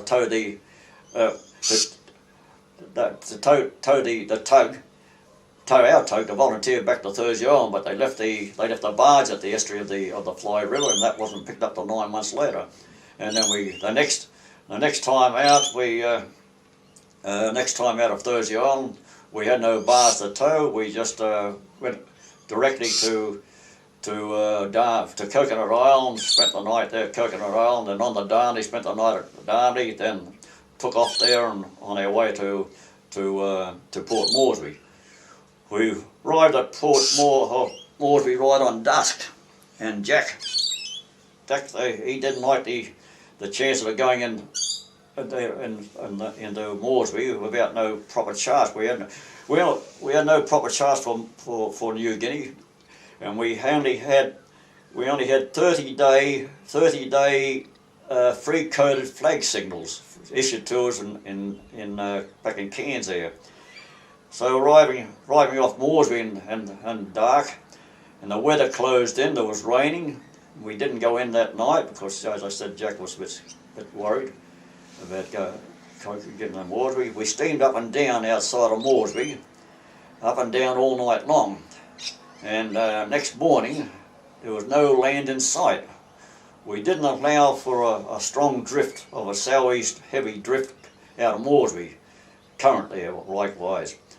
And so where we started steaming for an hour or two there was still no sign of land there. And then along come American sub-chaser, naval ship, and as she come closer, I got up and I signalled them on top of the wheelhouse, and I signalled them down. So they came along, and they, through their loud hailers, they said, "Who are you?" We said, "We're the S-93 there, Volunteer." They said, "Show your free flag signals." We said, "Code signals." We said, "We can't." "Why can't you?" We said, "They ran out yesterday." So they didn't stop. They circled us with their armour trained on us, and I suppose we did look a queer looking ship because we had an American flag flying on the stern there as big as the ship itself there. So they said, "What's your problem?" They said, "We're lost. Can you tell us where Port Moresby was?" So they waited a couple of minutes and did their navigation. They come out and they said, "Right, I steer this course." So what course they gave us, I don't recollect now. "Steer this course. It'll take you into a village called Kappa, which is 70 miles down the coast from Moresby." So we got into Kappa later on, a couple of hours later, and the white missionary fellow there, he said, "Well, it'd be very foolish of you trying to make your way up the coast now because they'll blow you out of the water without no signals, code signals. Wait here for a couple of days, and there'll be an Aussie army boat coming up from Milne Bay there," which we did. So the army sergeant on charge of the Aussie army boat, he came over to our vessel, and he said, "Which way did you come in on?" And Jack told him at what the course the Yanks had given us. He said, "God Almighty, you're lucky your tug's only drawing 4 or 5 feet there because you come over a minefield." But at any rate, we followed the Yankee, I should say the Aussie Army ship up to Port Moresby, and we got into Port Moresby about dinner time at the waterworks, and then later in the afternoon we made our way down to the American small ship base down at an island which had a causeway running to the mainland. And just then the air raid alarms sounded, and it was only a Japanese reconnaissance plane came over, and they said nothing to worry about. They said there was a bit of fun going. They'll fire a few guns off the shells off to it, and it'll take off there, and it's all over there. So we watched the plane depart there, and everybody got back to work again. Then we made our couple of days later after Moresby, we made our way down the coast from Moresby, doing a village call from like Paramount Point, Hood Point, and all those points down to a place called Port Glasgow, named the same as Glasgow in Scotland. We had these fuzzy wuzzy pilots. They'd take us down from one village to another, and they'd be sitting on top of your wheelhouse with the legs dangling in front of you there, and you're steering between the legs. And next minute they'd say a little to starboard please, or a little to port, and this and that there. And next minute they'd be eating beetle nut there, and the beetle nut spray would come through the wheelhouse there and spray all over your face. You're very pleased to put them off at the next village. That we come to this port Glasgow. There was a small little opening into this small little inlet bay. Jungle growing on either side, trees on either side, and we anchored there. And anyway, the fuzzy wuzzies, they came aboard our ship, and they started helping themselves to a few of our stuff there, like flour and things like that. And Jack said don't upset them, let them take what they want. But anyway, just then an Aussie army boat came in, and she had a crew of about 20 aboard there, and they saw the predicament we were in. They come aboard there and they started heaving these fellas over the side there, which when they didn't go over the side, they gave them a bit up the arse and helped them on their way there. And the Aussie side, and he said, don't let that happen again there, otherwise your history there. So we, right, that was a little bit of a offset on their run down to Milne Bay. We got to Milne Bay, and they shoved our vessel in what they call Rotten Row, volunteer. The collision in the Strix there. Yeah. We were coming back from England one trip, and we struck fog on the Newfoundland banks there, and we were in it for about 3 or 4 days. Foghorns were blasting away. We were leading our column. We were a tanker too, as a matter of fact, and we're leading our column this time. And foghorns have been blasting away day and night, and then now and again the depth charges would be going too. So about 9:30 one night, I was on the 12 to 4 watch, but I remember me sleep, and I couldn't get much sleep, and all the depth charge and the foghorns blasting away over your head. And next minute, bang! And instead, I was just half awake and half asleep. I can say there, not sleeping at all. And I heard a commotion outside there.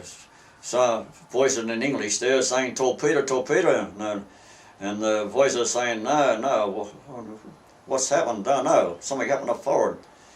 So then, the next minute, my light comes on, and it's the mouse there. He's been on watch there. The mouse says, "Get out of Frank, something's happened there in a hurry." I said, and just then, I said, "What happened?" He said, I don't know.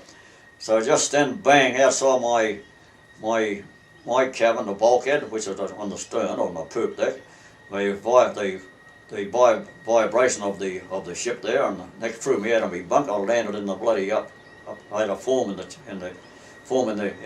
cabin. I landed in the upturned form, picked myself up, raced out along the alleyway. I went through the blackout door, pulled the curtain behind me. The mouse came behind me. He didn't see who was behind him there, and he closed the door on a Norwegian cutting his forehead there. But when I walked out on deck that night, here's the bow of this Liberty ship, hard up against our stern, and the fog, the searchlight was trying to penetrate through the fog, and the voices are saying, "Who are you? Where the goddamn hell did you just come from there?" And so anyway, she pulled away from us, and as our ships pulled away, our sterns came together, and gave us another cloud. What had happened was at 9:30 that night, the relieving skipper, he had a call from the third mate. The third mate brought him to the bridge, and the third mate has said, "We got this signals, event of any trouble there, change course, something like 40 degrees or 45 degrees to port there," which we done there. The captain said, "If that's what you heard, we better change course." So we changed course, and we cut across the column to the port of us, which all the ships on the convoy were around about a quarter of a mile apart there, a quarter of a mile ahead of you, a quarter of a mile to each side of you. That, and it would have been about the second ship, I suppose, in the column next to us there. Because we were number 84, they must have been number 90, I suppose. So we cut across the bow of this Liberty ship, and she clocked us in the break of the bow. She cut a hole in our bow. She come down our port side, took both our port lifeboats away, number 2 and number 4 lifeboat on the poop there. She buckled all our railings. She damaged our anti-mine degaussing system there. And where the lifeboat on the stern there was a dangling mess. We had to cut her adrift the next day there. When we got to New York, there was a Marine Court of Inquiry over it. The captain and the mate, they got exonerated because we weren't. It turned out that we weren't the only ship. There was a couple other ships that mistook the signals there with all foghorns blasting away for a signal to change courses there. The years went by, and I sent to Norway for an article on that collision there, and they sent me the name of the Liberty ship. Now all Liberty ships are named after famous people there. If they're like film actors, Carol Lombard and all that, they're named after film stars. They're named after somebody in history too, George Washington, etc., etc. And this one was called the John Trumbull. Yeah, that's the name of the Liberty ship. So when I retired in 1988, Faye and me, my wife, we went to an overseas world cruise, and we finished up in Washington D.C. We went through the Capitol building where they did a lot of speaking from a platform there. Around the walls were all these murals, these paintings there. They were about 6 feet high by about 8 feet wide there. And there's a photograph of there's a painting of George Washington on his white stallion crossing the Delaware and the War of Independence. And in the corner was the name of the writer, John Trumbull. Yeah. So that's the story of the collision of the Strix. But early in the piece, one of the other trips we come back from England, all of us were down in the. We used to after discharging our oil in Liverpool or down in Swansea in Wales or down in Southampton there, we'd keep enough fuel in one of our tanks to refuel the escorts in the convoy. Not only did we refuel them, but on tankers, I think it went that if you're 10,000 tons or under, we carried 25 depth charges. 10,000 over, I think it was something like you carried 50 there, and we'd operate these. We'd give these depth charges over to the corvettes as well, and the escorts, the destroyers and frigates and that there. There was one incident there I remember quite clearly. We're in a cafe in Liverpool, and main food those days for in a cafe was mostly fish and chips. There you got meat and eggs and that. They're off the menu. All at a long table there was a mouse and me. There was a South African and the Canadians. We all had our girlfriends along this long table, and the Navy were drinking there too, and merchant seamen and Navy. And for some reason, I don't know, the girlfriend alongside of me, the Navy fellow went between the mouse and the South African fellow and clucked my girl in the mouth there. I jumped up, Mousy jumped up, the South African jumped up, held him there, and I hit him over there with my plate of fish and chips there. Then it was a Donnybrook of all. Merchant seamen come to our aid, the Navy come to their fellows' aid, and there was a chief petty officer, a naval chief petty officer. He was middle-aged. He was with his wife or his girlfriend. He's standing in a corner in the dimly lit restaurant. He's saying, lads, he says, think of the King's uniform. You're disgracing the King's uniform. And next minute, one of his own mob pulled the table from underneath, and he went arse over head there. No.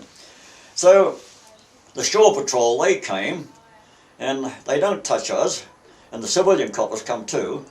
And these Pommy Navy fellas, they're marching past our table, and there was Jocks and there was Geordies there, and there as they're marching past our table, they said, "Don't worry," they said, "Jock will get you." And we said, "Yeah, and up yours too," and away they went. The coppers, they leave us to clear up the place there. So we after discharging our cargo that time there at Dingle Docks there in Liverpool, we made our way over to the convoy anchorage place over Belfast Bay and Belfast Lock, up a village called Corrickfergus, when we're waiting for convoys to form up. So several days later, the convoy we take off, and we form the convoy, and halfway across on our way westbound convoy, this day Mousy and me were off watch, and we just finished refueling this Corvette. On the starboard side, our starboard fuel line our fuel line ran across down the starboard side. Then they come around to our port side this day to take off our depth charges, and these crew on this Corvette are pulling our depth charges over, and these Norwegians, I think the depth charges were weighing around somewhere about 500 pounds there, so there were nothing to these big Norwegians lifting them up out of our cradles there and putting them in the slings, and these Navy fellas were pulling them over. And Mousy, we looked down the Corvette, and Mousy and we was looked down there. At the same time, these fellas, they said, "Look up there. These are the fellas we've been fighting back in Liverpool." And the war, the incident back in Liverpool was forgotten. These fellas saying, "Hey, matey, how you going?" And I can still see those fellas to this day as they pull away after getting their depth charge. They're pulling away and they're still waving to us. A couple of weeks later, we want to kill one another. Then another incident of that one, one of the convoys, we were just approaching America. We were about north of Bermuda or somewhere there, and it was Christmas. Just on Christmas Day, the snow had been falling heavy, and all the snow was hanging from the rigging and so forth there. There was real Christmas spirit going on. But then the Navy frigate or corvette, she raced alongside of us there, and for a Loud said, "You're ordered now to depart the convoy. You take a course and proceed and such there." Our course, incidentally, was to take us down to Port Arthur in Texas. But we noticed several columns over in the convoy, another old freighter. She'd been pulled out of the convoy too, and she was going on a different way. There was two of us, and all the rest of the convoy was steaming on to the coast of America. The talk then was that the U-boats were building up again in the North Atlantic, and they just talked then was they took us out of the convoy as the decoy to see what's going on. A day or two later, and right on tea time, at dinner, at about 5 o'clock, we're sitting in the mess room, and the Norwegian gunner came down, and he spoke something in Norwegian, and they all cleared out of our mess room, left those English-speaking kids still eating their tea, and the bosun came by, and he saw that we hadn't moved. He said, "Oh, boys," he said, "go and get your life jackets." He says, "Right," and just then the alarm system went there. He said, "I've just spotted a U-boat there." So the Mouse, he went to the stern gun, and my position was at the wheel. I don't know what had me up the wheel there, because the Norwegian would have been better than speaking their own language. But they never had the card system or the clock system to the change of course there in an event like this, zigzagging. The mate and the skipper, they worked out a slate board,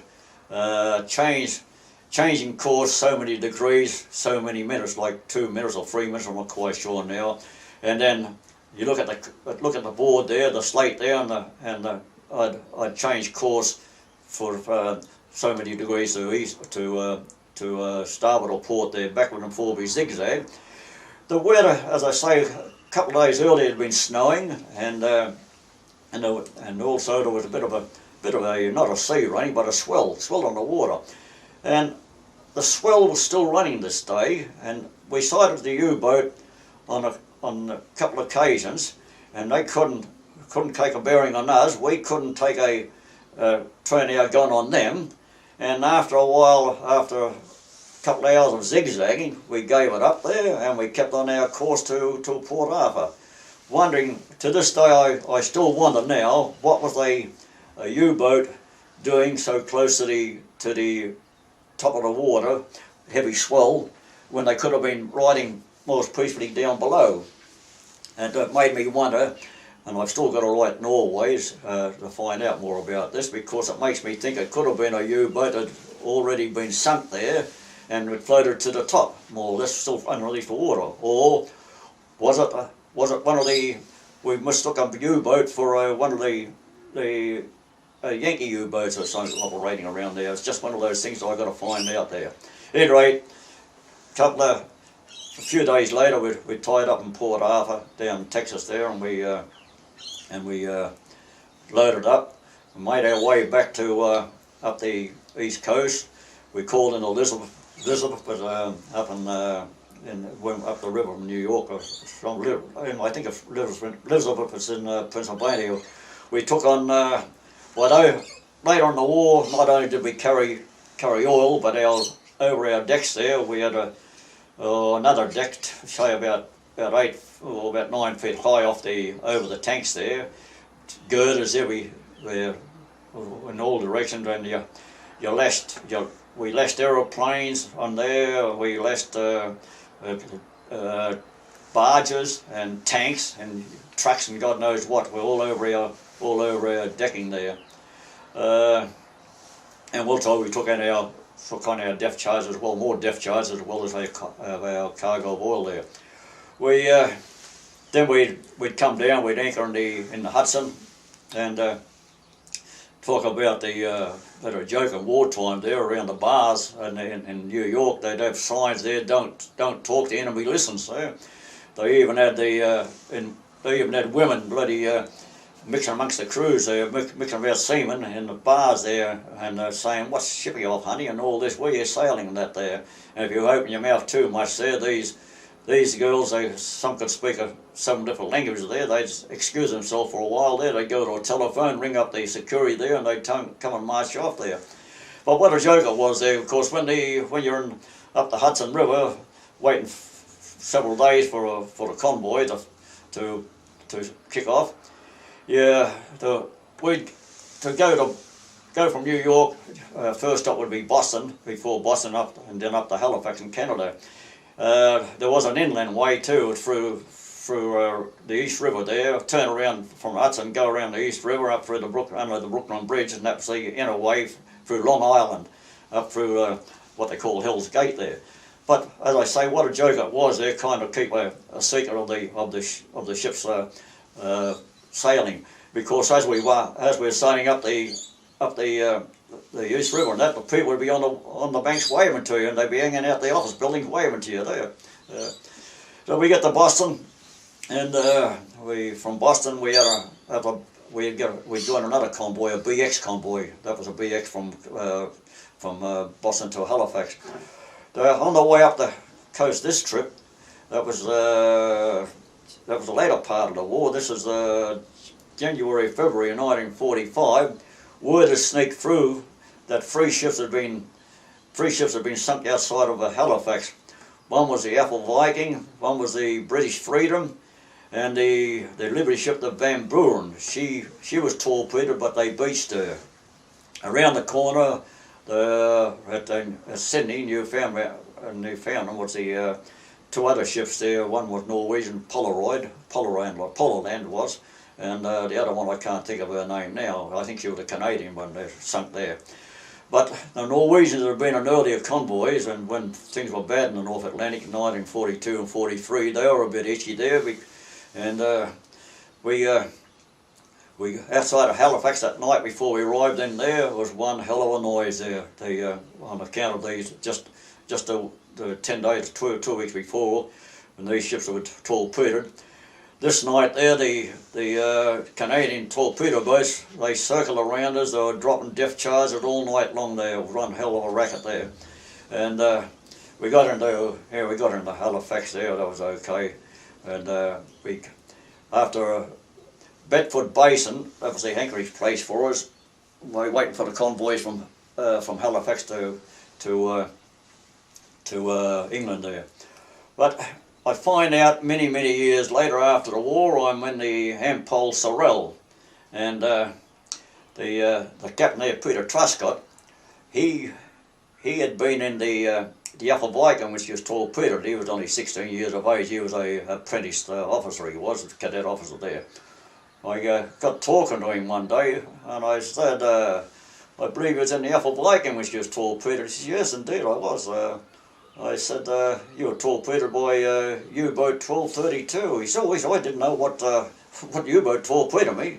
So I gave him the longitude and latitude where he was torpedoed outside of Halifax, plus the name of the U-boat that torpedoed him.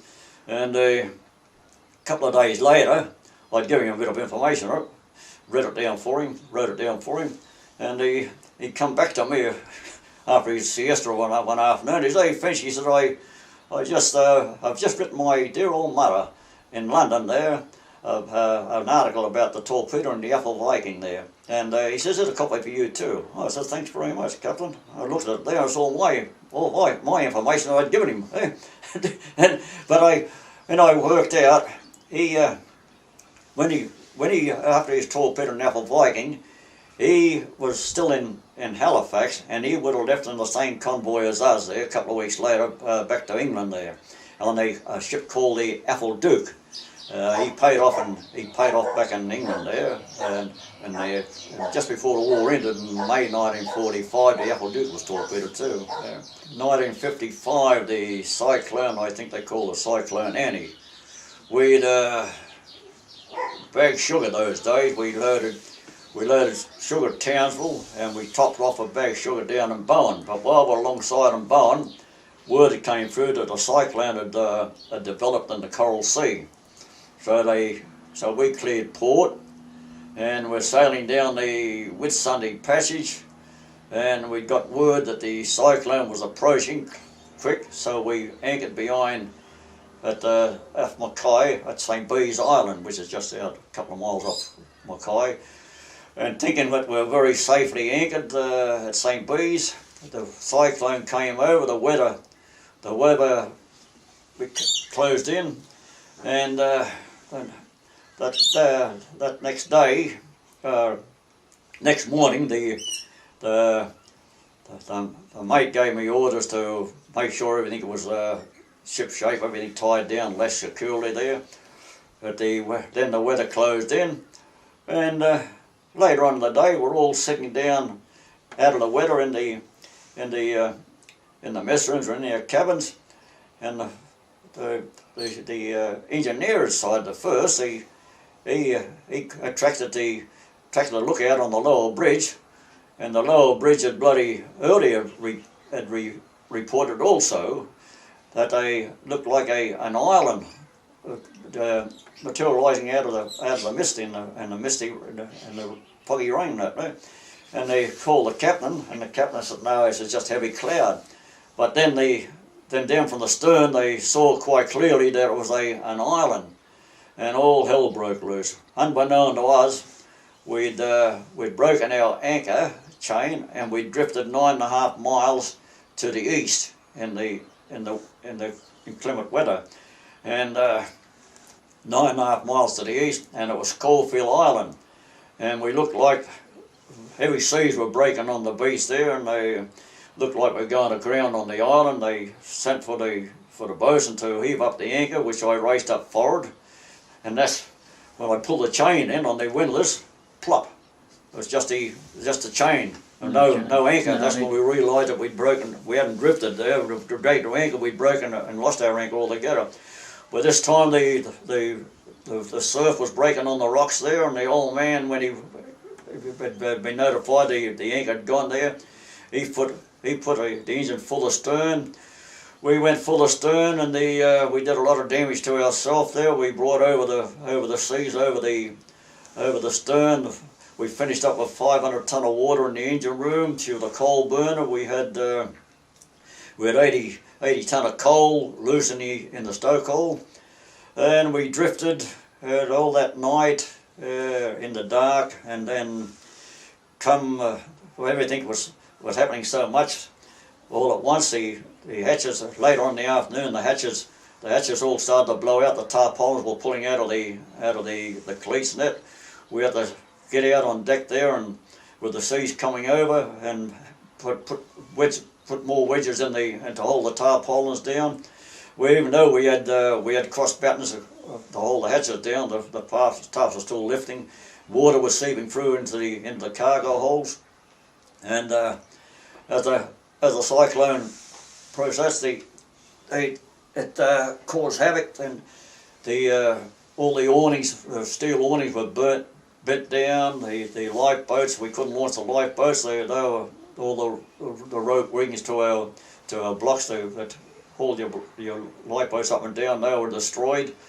So then the firemen, they couldn't fire the engines, the boilers, the low fires. As the cyclone processed, the low fires were put down, but the high fires were still burning, but only just. And the firemen are jumping off escape ladders with the water running back and forward across the stoke old place. And one fireman would open the fire doors, and one fireman would pick up a big lump of coal there and throw it in, just enough to keep the lights burning.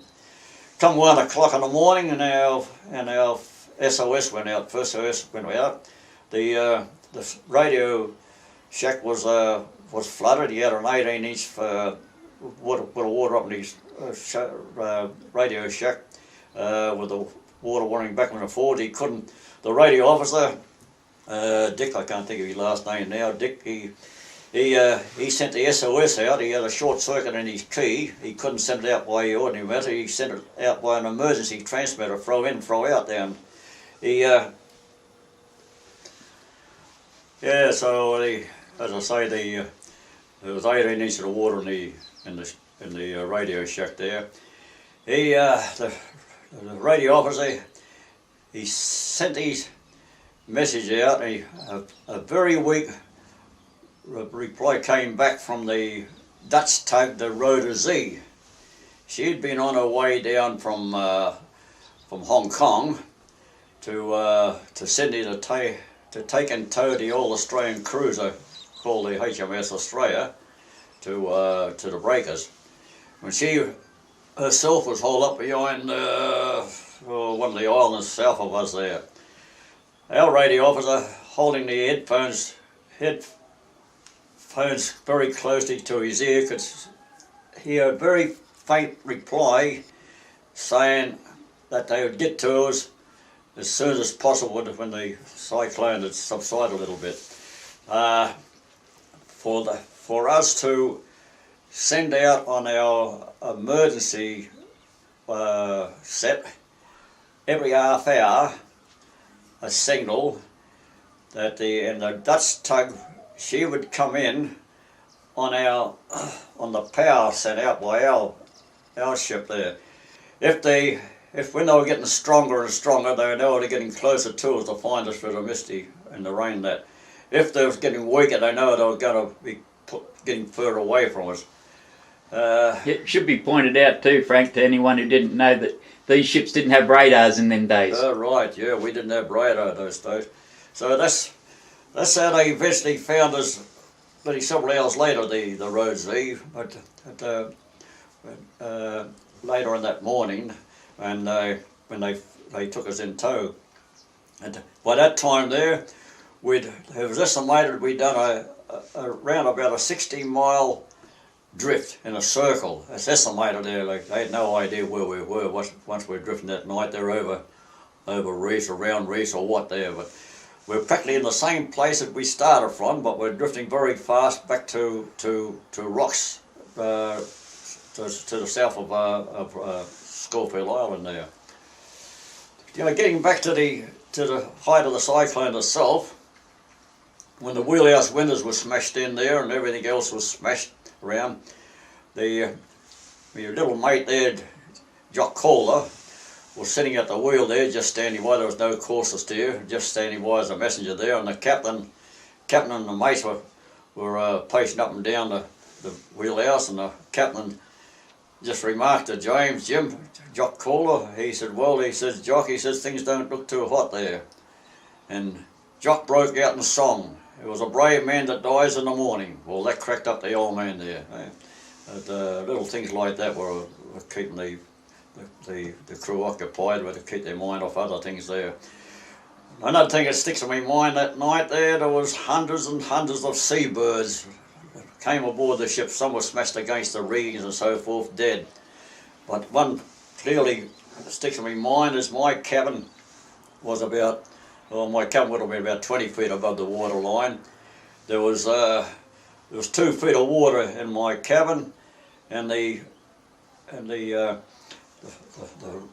stokers, the firemen, there was two in my bunk there, trying to get a bit of a sleep, a bit of a rest from their time spent down the stokehole. But now everything's been abandoned. The stokehole was abandoned there. The engine room had been abandoned with all the water down there, and they were laying on me bunk with the water, lashing backwards and forwards under the bunk, and I sat on my settee with the water swirling around my feet, and I looked at this seagull. The seagull was passed on my shaving cabinet there, and that was the only living bird that survived the night there. Next morning there, when it was the season, the weather had subsided a little bit, I picked up the seagull and let it go. That was the only one that was left alive. I had a little thing stick in my mind there, but at this time and age now, the things are fading there, and I can't really think straight off there to name them. So where did the Road Z eventually tow you to? The Road Z took us into Sea Hill, but another thing there is clearly straight. It was being no power from the engine room there. We had no ordinary steering from the wheelhouse, so everything was direct steering from the stern, and it took 4 men to handle the wheel, 2 either side of the wheels to turn it. I'd be standing up on top of the poop deck alongside the funnel, and if the mate said to the starboard, he'd wave to the starboard or to the port, I'd relay back to the men at the wheel there, turn the wheel to the starboard, to the port there. So we, at the hour, a couple of hours went by, and the Road Z couldn't keep a direct tow on us there. They said if we can't steer a straight line, they might have to cut us adrift there and pick us up the next morning as of getting on dusk there. So then they was pointed out to us when they said to the starboard or to the port, what we doing? Turn the wheel the same way. It's like to the starboard. Yeah. Oh, they said no. They said it's direct steering. That's the opposite way.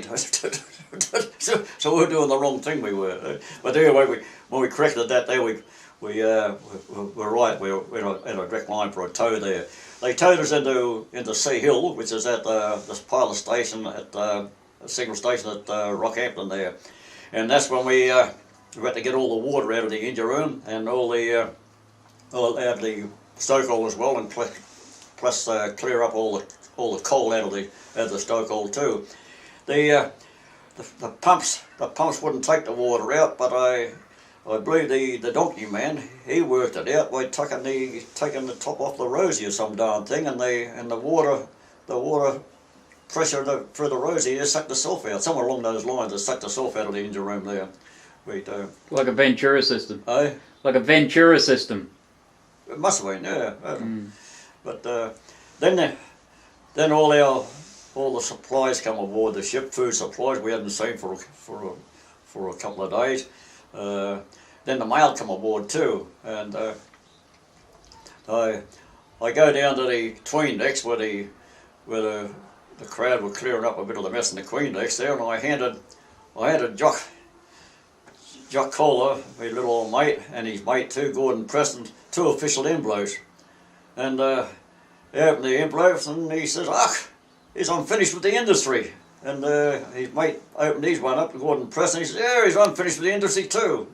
They've been playing up on other ships or some darn thing there, and any rate, I went to the captain there, and I said to Captain Hartrick, who had been an old mate of my Uncle Captain Bill Finch there, they'd done their time in the PO line company.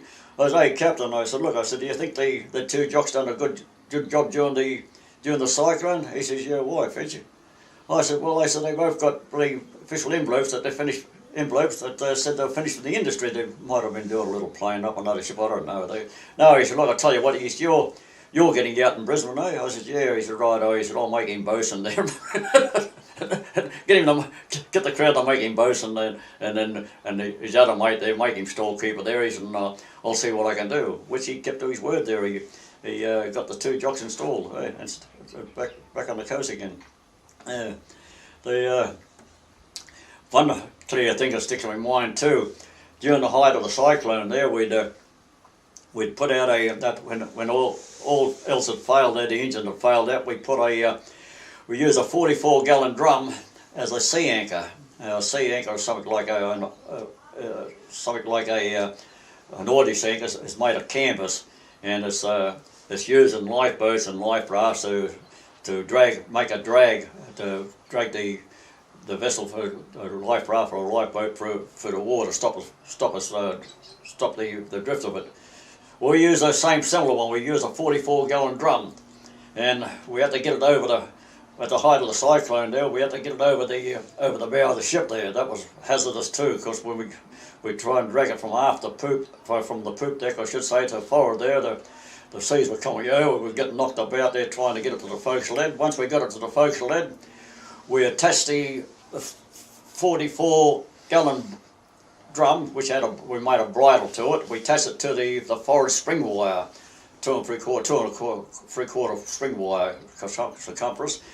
We paid that out over the bow of the ship for 700 feet, and we made it fast around the bits, around the bollards.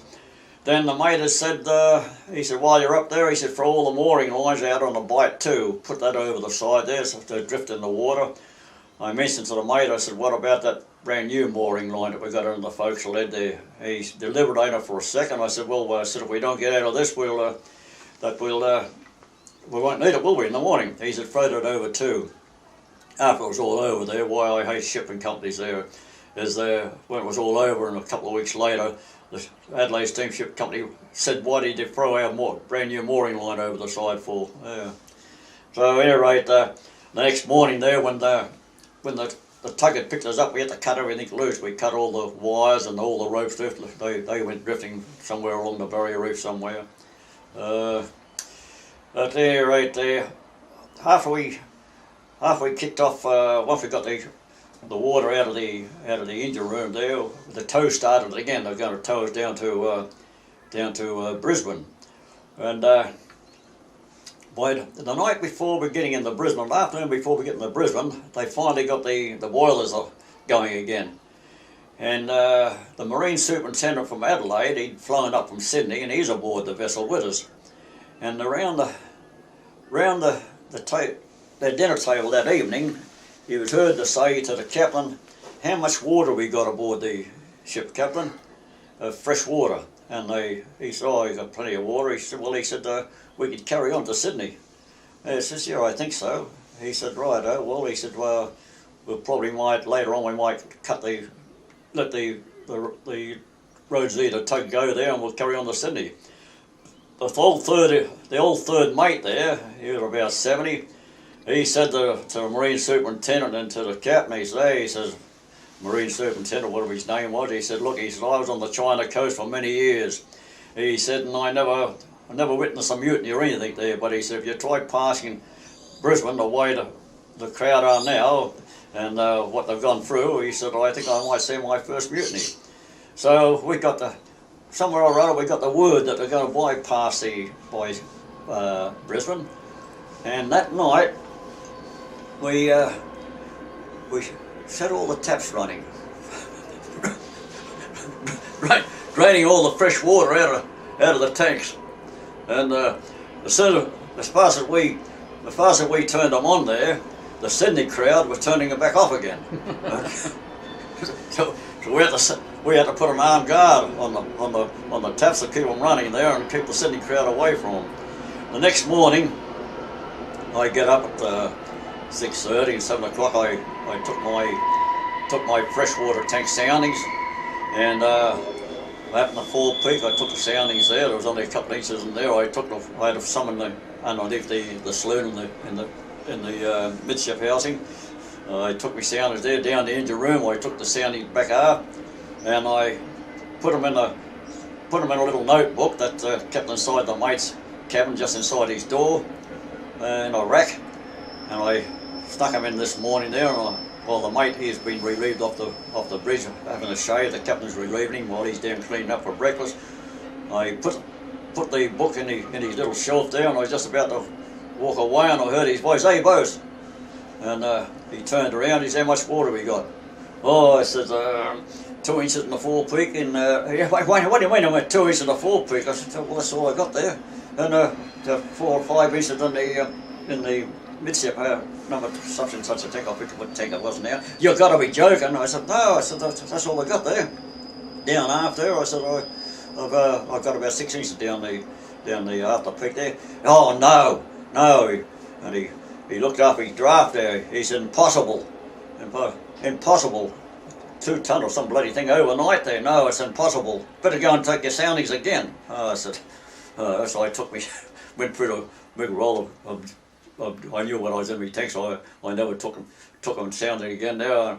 And the donkey man used to take me sounding down the engine room, and I'd sing up to him. And I said, "What's the soundings down these?" "I told you before." I said, "No, you told me before. Just told me again. They're right over." So I take it back to the mate, and I said, "No," I said, "that's what it is. We only got a couple of inches on each of the tanks there."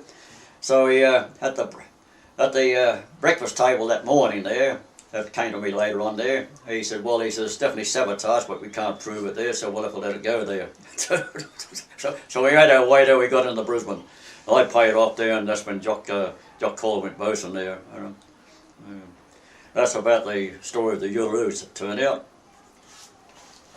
The passenger ship, the motor vessel Kanimula. Well, that was before the Uluru. 3 years before that. That was 1952. As a matter of fact, talking about the Friday the 13th, as being a hoodoo, most ships many years ago, they never sailed on a Friday the 13th, but we sailed that night, Friday the 13th from Brisbane, and it had been raining all day, and the weather was very inclement. We got as far as across Moreton Bay. We got as far as Cowan. The weather closed in again. And I'd been on the, what was I on, the 12 to 4 watch, I think. Yeah, 12 to 4 watch. And, hey, right, we were safely anchored at Cowan when I come off watch at 4 o'clock in the morning. And the next thing I know is the ship was fudding away. I was down what they call the cells down the starboard side, down to my cabin down there. I raced up on deck with just my underpants on, and it was just like a waterfall, a clear shower of water running off the bridge down over number 2 hatch, and then the decking around number 2 hatch was just full of water. It was that heavy. The water, the scupper doors weren't taking it out fast enough there, and I happened to look up. I'm standing in the alleyway there. By number 2 hatch. I happened to look up, and there's the passengers pointing down to me there in my underbreak pants, so I raced back in and got changed. What had happened at Cowan, the weather was clear. About 4 or 5 o'clock in the morning, the captain saw his chance to make a run for it down the channel towards Caloundra. So it was off. Everything went fine there. Just approaching Caloundra, when the weather closed in again, the wind started to blow a hurricane force. And it enclosed the weather.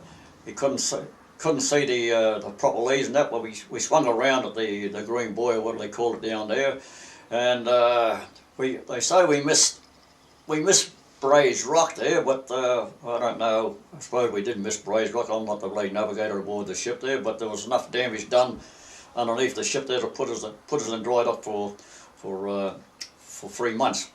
We had a gaping hole in number 2 hole, which filled her up to 8 feet of water in the cargo hole down there. The pumps were just holding it at 8 feet. When I worked by her in the dry dock, the rest of the crew paid off there, and there was about half a dozen of us worked by it. Cleared out number 2 hole, and number 2 hole had shaving cream, toothpaste, and God knows what there. And of course, weren't allowed to take it there, but I think I never had a shave. I never had to buy shaving cream or toothpaste for about 2 or 3 years. There was that much stuff we took home there after that grounding of the Cannibal. I can't think of nothing more about that grounding. The photographs taken over in the paper and the headlines in the paper there. Passenger ship ready runs aground. That was sailing Friday the 13th, and the Saturday the 14th we'd done our damage. But moral of the story is, don't sail on Friday the 13th.